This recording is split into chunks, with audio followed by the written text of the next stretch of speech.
episode 100.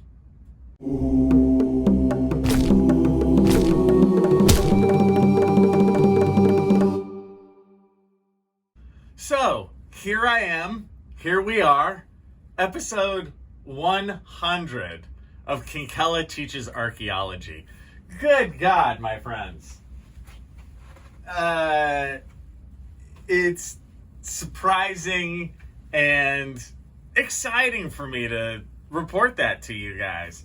I thought I would just spend this time talking about the production of this a bit and what it's taught me and kind of the hurdles that I've gone through in order to make this.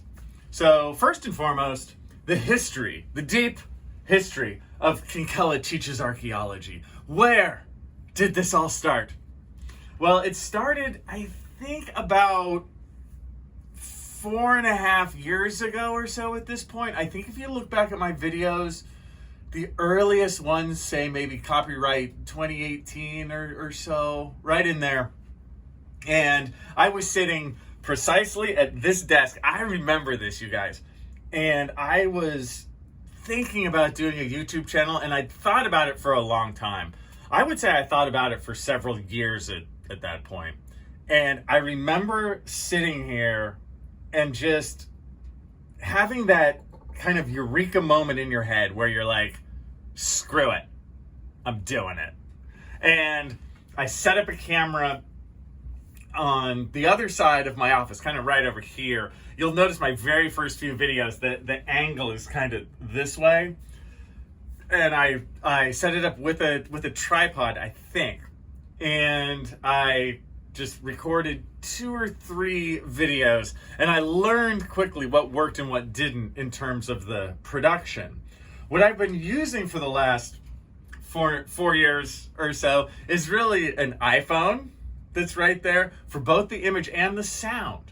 I found that the iPhone's basic sound works great. I had actually plugged in, I think I have it here. Yeah.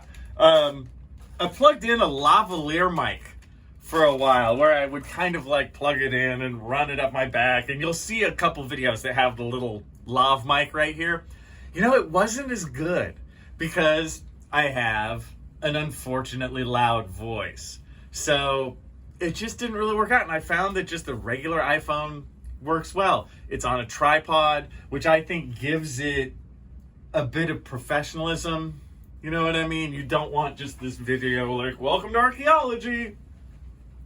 I have 2 little fill lights that I turn on that I've just had in my office for years. They were part of a photography kit that we were using for the artifacts. And so I have these right down here. You can probably see the shadows a little bit just to kind of fill in a little. And then right behind the camera, you guys, is a big window that tends to be pretty bright. So my office gets really good natural light. And then I have the lights on as well, and then my 2 little fill lights. And that's it.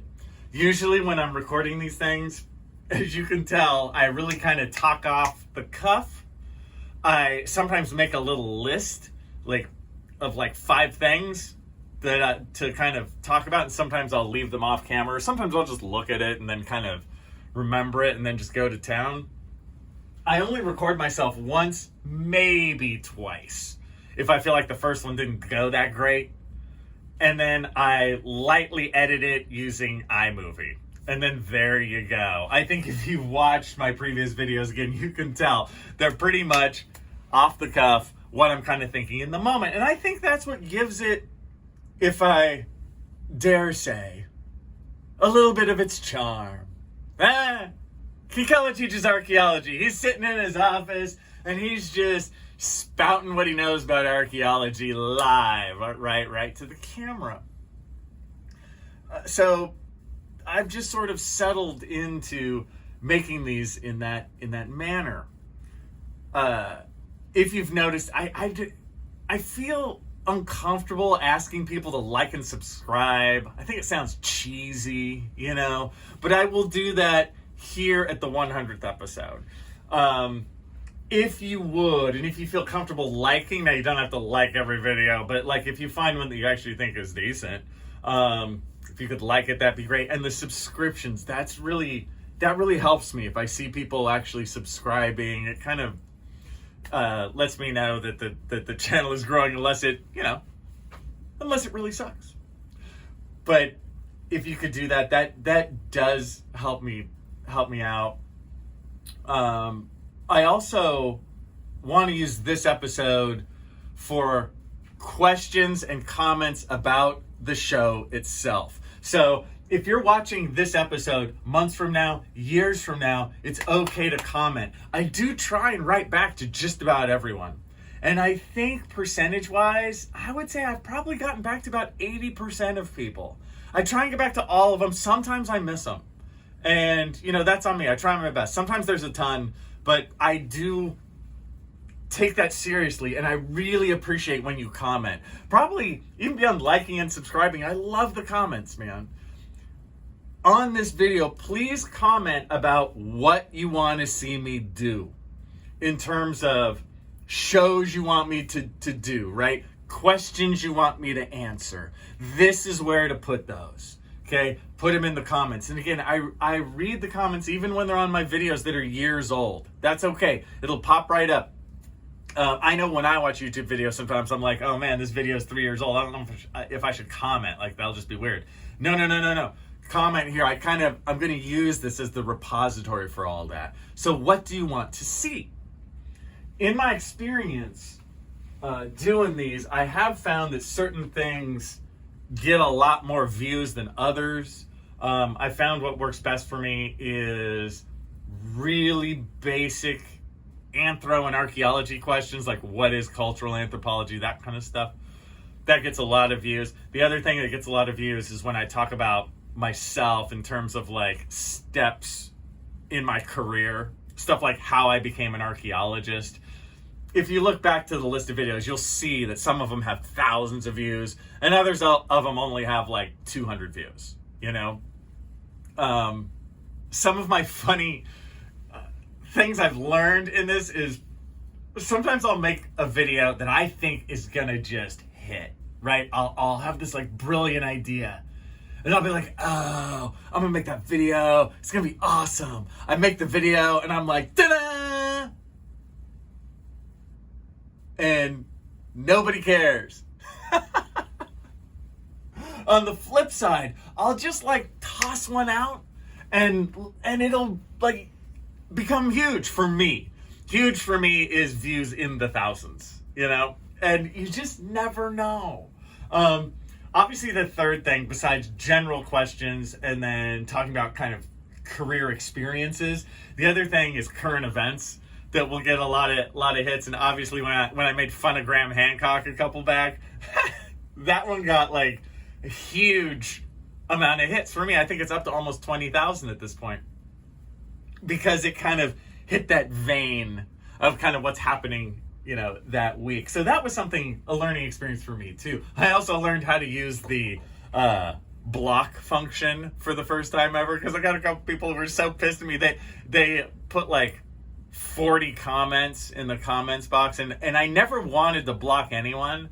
I wanted to keep it kind of free and clear, but I did find that some people, they're lonely, and they just need that kind of attention, even though it's a negative attention. And so when I finally used the block function, I was like, oh yeah, that was a smart thing.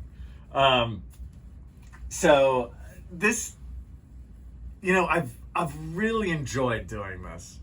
The first couple months, even the first year, was really a voyage into darkness, meaning I had no idea how this was going. I had no idea if it was just kind of foolish or stupid or,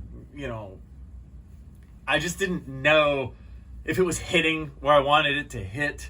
And over the last, handful of years, I think it really has made its place right where I kind of wanted it to. I wanted a straightforward, simple, short situation where I could just talk to you guys plainly with a little bit of fun about archaeology, just with a little spring in its step, and go over some of these terms and concepts.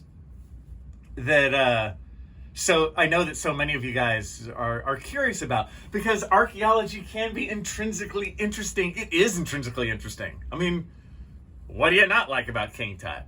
But fun, you know, and we can joke around and we can have a laugh. Isn't that when it's at its best? You know, have a little laugh. You learn a little something, have a little laugh. A little piece of candy on your Wednesday afternoon. So, again, you know, at the end of this little kind of state of the state, my 100th video, do think about what you want to see in the future. You know, do think about questions you have that aren't answered. Don't worry that you didn't notice that I already answered it in video 56 or something. Who cares? Like, put it down. Put down the stuff you want to know about archaeology, right? The show is called Kinkella Teaches Archaeology. So that's what I'm here to do. And it is one of my great joys in my career that I can teach you guys about the most basic of archaeology things. I can wax philosophic about the most basic of archaeology stuff for hours. I enjoy it, man. So just hit me with whatever questions you got. You know, don't be afraid. You know, don't be afraid that they look stupid or something. Who cares? You want to know, you know? So in the end, I really do want to say thank you for watching. It's really been a really fun, really enlightening experience to put out these videos. And if you have any preference for how often you want to see these, I know I kind of put them out sort of every so often, kind of in fits and starts. I think I could do once every 2 weeks. So I could make it much more like every second Monday I'll put them out. You know, I might kind of shoot for that. If you have any feelings on that, how often, how long videos that you like, you want them longer, you want them shorter, you know, just really a smorgasbord of your wants. Because, hey, this is for you. Thanks again, everyone.